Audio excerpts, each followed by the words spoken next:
Hello friends, कैसे हैं आप सब। आई होप आप सब बहुत अच्छे होंगे। आज की वीडियो में आप सबका स्वागत है। फ्रेंड्स, इस वीडियो में हम इकोनॉमिक्स के टॉपिक्स को कंटिन्यू कर रहे हैं। इससे पहले की वीडियो में हम price elasticity of demand, degrees and determinants of price elasticity of demand discuss कर चुके हैं। आज हम पढ़ने वाले हैं methods of measuring price elasticity of demand. इससे पहले हम देख लेते हैं कि इलास्टिसिटी ऑफ डिमांड कितने टाइप्स की होती है। ये होती है 4 टाइप्स की: price elasticity of demand, income elasticity of demand, cross elasticity of demand, advertising elasticity of demand. Price elasticity of demand में क्या होता है, प्राइस का इफेक्ट देखा जाता है डिमांड पर। इनकम इलास्टिसिटी में इनकम का इफेक्ट देखा जाता है डिमांड पर। क्रॉस इलास्टिसिटी में रिलेटेड गुड्स का इफेक्ट देखा जाता है डिमांड पर। एडवर्टाइजिंग इलास्टिसिटी में एडवर्टाइजमेंट का इफेक्ट देखा जाता है डिमांड पर। और जो यहाँ मेथड कर रहे हैं वो है प्राइस इलास्टिसिटी ऑफ डिमांड के मेथड। ओके, चलिए देख लेते हैं कितने मेथड्स होते हैं। यहाँ पर प्राइस इलास्टिसिटी ऑफ डिमांड को मेजर करने के 5 मेथड हैं। फर्स्ट वन है टोटल एक्सपेंडिचर मेथड, जिसका अदर नेम है टोटल आउटले मेथड। सेकंड है प्रोपोर्शनेट मेथड, अदर नेम है परसेंटेज मेथड। थर्ड है point elasticity of demand. Fourth है arc elasticity of demand. Fifth है रिवेन्यू मेथड। और जो थर्ड एंड फोर्थ है point elasticity of demand, arc elasticity of demand, इनको हम ग्राफिक मेथड्स भी बोलते हैं। ओके, आगे आज हम करने वाले हैं total expenditure method and second हम कवर करेंगे परसेंटेज मेथड को। अदर 3 मेथड हम नेक्स्ट की वीडियो में कवर करेंगे। ओके, चलिए देख लेते हैं क्या है टोटल एक्सपेंडिचर मेथड। इसे दिया है सबसे पहले डॉक्टर मार्शल ने। Doctor Marshall has evolved the total expenditure method. फिर क्या कहता है ये method, according to this method price elasticity of demand can be measured by comparing total expenditure on a commodity before and after the price change. Means इस method के according price elasticity of demand को कैसे major किया जाता है, इसमें हम major करते हैं कंपैरिजन करके। किसके बीच में कंपैरिजन, एक्सपेंडिचर एंड प्राइस के बीच में। मींस यहाँ जो कंपैरिजन होगा वो टोटल एक्सपेंडिचर एंड प्राइस के बीच में होगा। पहले हम पढ़ चुके थे प्राइस इलास्टिसिटी ऑफ डिमांड, जहाँ हम कंपैरिजन किसके बीच करते थे, प्राइस एंड क्वांटिटी डिमांडेड के बीच में। बट अब यहाँ इस मेथड में किसके बीच में कंपैरिजन करना है, प्राइस एंड टोटल एक्सपेंडिचर के बीच में। ठीक है, मीन्स यहाँ इन दोनों का रिलेशनशिप देखा जाता है। उसके बाद ये टोटल एक्सपेंडिचर फाइंड आउट कैसे किया जाता है, प्राइस मल्टीप्लाई क्वांटिटी डिमांडेड। ये बिल्कुल सिंपल है। ये टोटल एक्सपेंडिचर एक तरह से आपका टोटल खर्च है। कैसे, जैसे मान लीजिए आपको एक चॉकलेट मिलती है 5 रुपीज़ की और आपको चाहिए 10 चॉकलेट, तो मीन्स आप शॉपकीपर को कितने रुपीज़ दे करके आएंगे, तो हम दे करके आएंगे 250 रुपीज़। ठीक है, तो इसका मतलब ये जो 50 रुपीज़ है ये क्या है हमारे लिए, टोटल एक्सपेंडिचर। और अगर ये हमारे लिए टोटल एक्सपेंडिचर है तो शॉपकीपर के लिए क्या बनता है, ये टोटल रिवेन्यू बनता है। ठीक है, तो अगर हमें टोटल एक्सपेंडिचर या टोटल रिवेन्यू फाइंड आउट करना है तो हम कैसे करते हैं, price multiply quantity demanded. Clear. उसके बाद in this method elasticity of demand is divided into 3 parts by doctor Marshall. Doctor Marshall ने इलास्टिसिटी ऑफ डिमांड को इस मेथड के अकॉर्डिंग 3 पार्ट्स में डिवाइड किया है। फर्स्ट वन है elasticity of demand is equal to 1, elasticity of demand greater than 1 and next है less than 1। यहाँ मैंने इसका ओवरव्यू दिया है, एक बार इसको देख लेते हैं, डिटेल में आगे देखते हैं। फिर यहाँ देखिए प्राइस एंड एक्सपेंडिचर के बीच में कंपैरिजन को देखा जाता है। देखिए अगर प्राइस बढ़ता है एक्सपेंडिचर सेम रहता है, प्राइस कम होता है एक्सपेंडिचर सेम रहता है, तो इसे बोलते हैं elasticity of demand is equal to 1। अगर प्राइस बढ़ता है एक्सपेंडिचर कम हो जाता है, प्राइस कम होता है एक्सपेंडिचर बढ़ जाता है, तो उसे बोलते हैं elasticity of demand greater than 1।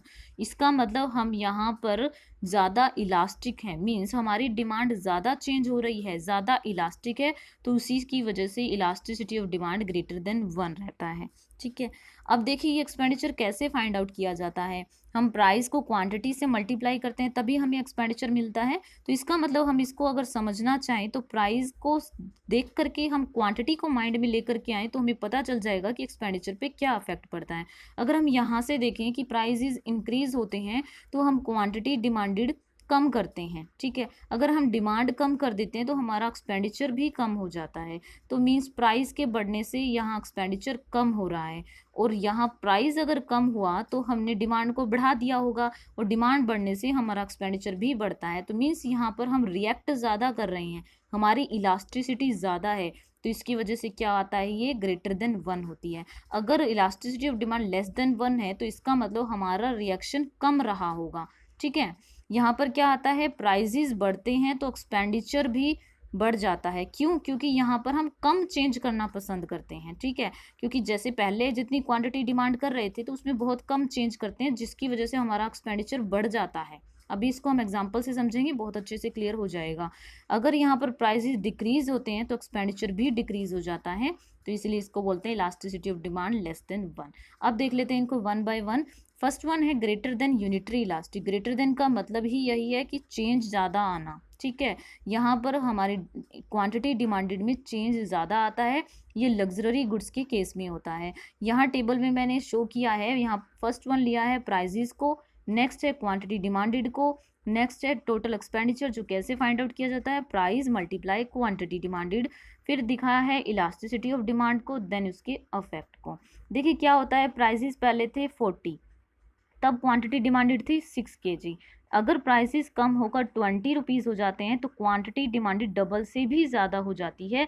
इसकी वजह से हमारा एक्सपेंडिचर 240 से बढ़ कर के 280 हो जाता है। तो अगर अब हम कंपैरिजन करके चेक करें हमारी इलास्टिसिटी ऑफ डिमांड क्या रहेगी, तो कंपैरिजन किसके बीच होगा, प्राइस एंड टोटल एक्सपेंडिचर के बीच होगा। तो इसका मतलब हमें कंपैरिजन यहाँ देखना है कि प्राइस जब कम हुआ हमारा तो टोटल एक्सपेंडिचर बढ़ गया, ठीक है। प्राइस के कम होने से टोटल एक्सपेंडिचर बढ़ा, इसका मतलब देखिए यहाँ पे हमने रिएक्ट ज़्यादा किया था, तो रिएक्ट ज़्यादा करने से हमारी elasticity of demand greater than 1 हो गई। तो ये इफेक्ट दिख रहा है हमें कि प्राइस कम हुआ तो हमारा टोटल एक्सपेंडिचर बढ़ गया। क्लियर?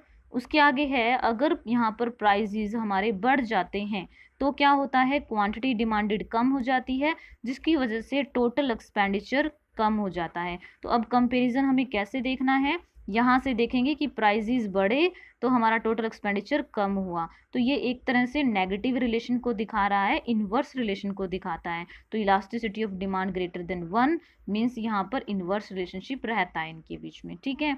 अगर हमें ये भी पूछा जाए कि inverse relationship price and total expenditure के बीच कौन से इलास्टिसिटी में रहता है, तो हम बोलेंगे ग्रेटर देन यूनिटरी इलास्टिक में, ठीक है, या लग्जरी गुड्स के केस में होता है ऐसा। क्लियर? उसके बाद लेस देन यूनिटरी इलास्टिक, ये होता है नेसेसरी गुड्स के केस में। नेसेसरी गुड्स कौन सी होती हैं, जो हमारे सर्वाइवल के लिए ज़रूरी होती हैं, जिनके प्राइसेस बढ़ने या घटने से हम रिएक्ट कम करते हैं, मींस उनकी डिमांड को बहुत कम चेंज करते हैं, ठीक है, इसीलिए ये लेस देन 1 रहती है। क्लियर? तो देखिए कैसे, प्राइसेस पहले 40 थे, अब कम होकर के 20 हो जाते हैं, तो क्वांटिटी डिमांडेड 6 से 8 मीन्स हमने बहुत कम ही बढ़ाई है, जिसकी वजह से हमारा टोटल एक्सपेंडिचर कम हो जाता है। तो इसका मतलब हम कंपेयर कैसे करके देखेंगे कि प्राइसेस कम हुए तो हमारा टोटल एक्सपेंडिचर भी कम हो गया, तो ये सेम डायरेक्शन में रहती है, डायरेक्ट रिलेशन हो रहता है, ठीक है। तो इसका मतलब प्राइस एंड टोटल एक्सपेंडिचर में डायरेक्ट रिलेशन है, पॉजिटिव रिलेशन है। तो इससे क्या होता है, elasticity of demand less than 1, क्योंकि चेंज यहाँ पर बहुत कम होता है।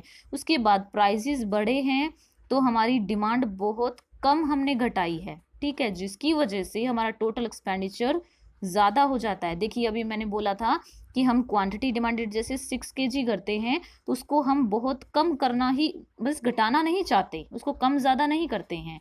जैसे कि अगर हम यहाँ पर मान लें कि सोल्ट लेते हैं, जो कि हमारे लिए ज़रूरी है, हम खाने में डालते हैं उसको, तो अगर यहाँ पर उसके प्राइसेस बढ़ भी जाएं तो हम उसकी डिमांड को बहुत कम घटाते हैं, ज़्यादा नहीं घटाते, जिसकी वजह से हमारा टोटल एक्सपेंडिचर ज़्यादा आता है, ठीक है। तो इसका मतलब प्राइसेस बढ़े तो टोटल एक्सपेंडिचर भी बढ़ गया, तो ये भी सेम रिलेशन शो कर रहा है। तो इसका मतलब elasticity of demand less than 1। तो याद रखेंगे कि लेस देन यूनिटरी इलास्टिक में सेम रिलेशन रहेगा प्राइस एंड टोटल एक्सपेंडिचर के बीच में। अगर प्राइस बढ़ेंगे तो टोटल एक्सपेंडिचर भी बढ़ेगा, प्राइस कम होंगे तो टोटल एक्सपेंडिचर भी कम होगा। क्लियर? उसके बाद आता है यूनिटरी इलास्टिक डिमांड, ये कंफर्ट गुड्स के केस में होता है। देखिए कैसे, इस कंफर्ट गुड्स के केस में भी जो इलास्टिसिटी है वो हमारी अच्छी ही रहती है, मींस जो नेसेसरी गुड्स के केस में थी उससे ज़्यादा इलास्टिक होती है, बट लग्जरी गुड्स से कम इलास्टिक होती है। क्लियर? मीन्स ये बीच की रहती है। इसमें क्या होता है, देखिए प्राइसेस पहले 40 थे तो कम होकर 20 हुए, तो हमने यहाँ पर अपनी डिमांड को बढ़ाया, लेकिन ये लग्जरी गुड्स से कम बढ़ती है, ठीक है, इसकी वजह से हमारा एक्सपेंडिचर सेम आता है। तो अब हमें यहाँ समझना क्या है कि जितना हमारा प्राइस में चेंज आता है, चाहे वो ज़्यादा हो चाहे वो कम हो, टोटल एक्सपेंडिचर में उससे कोई इफेक्ट नहीं पड़ता, टोटल एक्सपेंडिचर सेम रहता है, हमें ये बात समझनी है, ठीक है। अगर टोटल एक्सपेंडिचर प्राइस के इफेक्ट से इफेक्ट नहीं होता है तो उसको बोलते हैं यूनिटरी इलास्टिक डिमांड, ये होती है कंफर्ट गुड्स, ओके। इसमें क्या आता है, elasticity of demand is equal to 1, और प्राइस चाहे कम हो जाए चाहे बढ़ जाए टोटल एक्सपेंडिचर सेम रहेगा, क्लियर।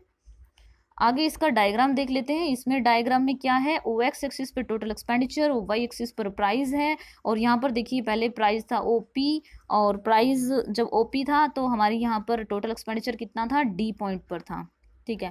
और जब प्राइस बढ़कर ओ एम हुआ तो हमारा एक्सपेंडिचर कहाँ चला गया, सी पर। तो इसका मतलब प्राइस बढ़े तो एक्सपेंडिचर भी बढ़ा, तो इसका मतलब सेम डायरेक्शन शो कर रहा है ये। और सेम कब होता है, जब elasticity of demand less than 1 होती है। और यहाँ देखिए पहले प्राइस क्या था, ओ एम था, और प्राइस जब बढ़कर ओ एन हुआ तो हमारा एक्सपेंडिचर सी से बी मीन्स उसी लाइन पर रहा है, इसको हमने ना बढ़ाया है ना घटाया है, तो इसका मतलब इलास्टिसिटी इज इक्वल टू 1 रही है। उसके बाद प्राइजेस जब ओ एन थे और उससे बढ़कर जब ये ओ आर हुए तो हमारा एक्सपेंडिचर बी से ए मीन्स कम हो गया, और इसका मतलब हमने रिएक्ट ज़्यादा किया, तो elasticity of demand greater than 1, clear. Means जब हमारे प्राइजेस बढ़ते हैं तो हम क्वांटिटी डिमांडेड को ज़्यादा कम कर देते हैं, जब प्राइजेस कम होते हैं तो क्वांटिटी डिमांडेड को ज़्यादा बढ़ा देते हैं। तो वो कब होता है हमारा, जब elasticity of demand greater than 1 होती है, ठीक है।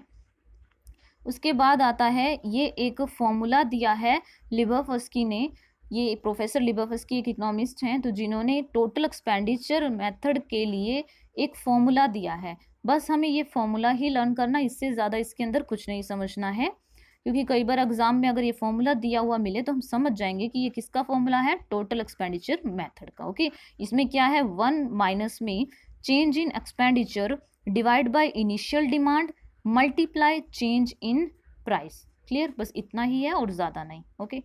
आगे आता है नेक्स्ट मेथड, प्रोपोर्शनेट मेथड या फिर परसेंटेज मेथड। इसमें क्या देखते हैं हम, रिलेशनशिप किसके बीच में देखा जाएगा, प्राइस एंड क्वांटिटी डिमांडेड के बीच में देखा जाता है। इस मेथड में क्या क्या नेम दिए गए हैं इसके नेम है percentage method, flux method, ratio method, arithmetic method, ठीक है। इन मेथड्स के नेम देख लेंगे ये सब, अगर किसी अदर नेम से भी आता है तो हमें पता होना चाहिए कि ये कौन सा मेथड है, परसेंटेज मेथड है या प्रोपोर्शनेट मेथड है, ठीक है। इसको दिया था मिस्टर फ्लक्स ने। उसके बाद according to this method elasticity is measured as the ratio of percentage change in quantity demanded to percentage change in price. ये हम कर चुके हैं, प्राइस इलास्टिसिटी ऑफ डिमांड, वो यही मेथड ही है प्रोपोर्शनेट मेथड। जो परसेंटेज मेथड हम यूज़ कर रहे हैं वो हमारा प्राइस इलास्टिसिटी ऑफ डिमांड का फॉर्मूला ही है, ठीक है। इसमें क्या है, इलास्टिसिटी ऑफ डिमांड किसके इक्वल होती है, percentage change in quantity demanded divide by percentage change in price. अब ये percentage change in quantity demanded कैसे फाइंड आउट की जाती है, change in quantity divide by initial quantity multiply 100। Means change in quantity कैसे निकाली जाती है, जो न्यू क्वांटिटी होती है उसमें से हम ओल्ड क्वांटिटी को माइनस कर दें तो हमें पता चल जाएगा कि चेंज इन क्वांटिटी कितनी है। चेंज इन क्वांटिटी को हम डेल्टा क्यू भी बोल सकते हैं, ठीक है। अगर हमें निकालना है परसेंटेज चेंज इन प्राइस, क्यों, क्योंकि हमारे डिवाइड बाय में यहाँ पे क्या है, परसेंटेज चेंज इन प्राइस, तो वो कैसे निकलेगा, बिल्कुल वैसे ही, change in price divide by original price multiply 100। Change in price कैसे, न्यू प्राइस में से हम ओल्ड प्राइस को माइनस कर देंगे तो चेंज इन प्राइस पता चल जाएगा, divide by original price multiply 100। तो यहाँ से हमें मिल जाता है। इसको और अच्छे से लिख करके दिखाया है मैंने, देखिए यहाँ हम माइनस साइन यूज़ करते हैं, क्यों, क्योंकि हमारा लॉ ऑफ डिमांड बताता है प्राइस एंड क्वांटिटी के बीच में नेगेटिव रिलेशन होता है। बट ये बात याद रखते हैं कि इस माइनस साइन को हम ज़्यादा कंसीडर आगे नहीं करते हैं, ठीक है। क्या रहता है यहाँ पर, यहाँ Q1 माइनस में Q मीन्स न्यू क्वांटिटी में से ओल्ड क्वांटिटी को माइनस करके डिवाइड बाय में ओल्ड मीन्स इनिशियल क्वांटिटी से हम डिवाइड कर देते हैं, multiply 100 divide by P1 minus P divide by P multiply 100। अब देखिए यहाँ पे लास्ट में हमें 100 नहीं मिलता है, क्यों नहीं मिलता, क्योंकि यहाँ 100 से 100 कट हो जाता है, ठीक है। उसके बाद इंपॉर्टेंट बात, जब ये फॉर्मूला इसको हम सोल्व करते हुए चलते हैं तो डिवाइड बाय में हमारे पास आता है डेल्टा P डिवाइड बाय में P, तो इसको हम इस तरह से भी लिख सकते हैं, और कई बार एग्जाम में ऐसा लिखा हुआ मिलता है तो हम समझ जाएंगे कि ये यही फॉर्मूला है, ठीक है। तो इसको हम और कैसे लिख सकते हैं, अगर हम इस साइन को हटा दें यहाँ से, मीन्स मल्टीप्लाई में इसको कन्वर्ट करें तो ये रिवर्स हो जाता है, मीन्स P ऊपर चला जाता है और डेल्टा P नीचे आ जाता है। तो ये जो नीचे डेल्टा P था अगर हम इसके नीचे लिख दें तब भी कोई फर्क नहीं पड़ता है, तो डेल्टा Q डिवाइड बाय में delta P multiply P divide by में Q, क्लियर। ये फॉर्मूला आपको लर्न हो गया होगा। आगे देख लेते हैं। ये देखिए, ये आप देख चुके हैं, ये क्या थी, हमने पीछे की थी, ये degrees of elastic price elasticity of demand थी। तो ये सब क्या थी, हमारे परसेंटेज मेथड के पांचों फॉर्मूला ही हैं, ये पांच उसी की डिग्रीज हैं ये। इसमें क्या होता है कि ये जो elasticity of demand is equal to zero कैसे आती है, हमें पता है, हम क्या लेते हैं ऊपर, percentage change in quantity demanded. देखिए अभी फॉर्मूला में हमने देखा percentage change in quantity demanded divide by में परसेंटेज चेंज इन प्राइस, और जो ये सब यहाँ से हमने फाइंड आउट की हुई हैं ये बिल्कुल इसी फॉर्मूले से ही आई हैं। तो इसीलिए मैंने यहाँ पे इनके चेंज को लिखा है, आप डिवाइड करके ये सब निकाल सकते हैं, चेक कर सकते हैं, ठीक है। तो देखिए हमने किया हुआ इन डिग्रीज को, क्या किया था हमने, यहाँ जो फर्स्ट हमारा elasticity is equal to zero थी, इसके अंदर क्या होता है, परसेंटेज चेंज इन प्राइस ज़्यादा होता है, मीन्स चेंज होता है प्राइजेज में, बट क्वांटिटी में कोई चेंज नहीं होता। जैसा कि डायग्राम में देख सकते हैं, वो एक्स एक्सिस पे क्वांटिटी डिमांडेड है और वाई एक्सिस पर प्राइस है। तो यहाँ पर क्वांटिटी डिमांडेड बिल्कुल सेम है बट प्राइस चेंज हो रहा है, ठीक है। तो इससे क्या होगा, हमारी elasticity is equal to zero हो जाती है।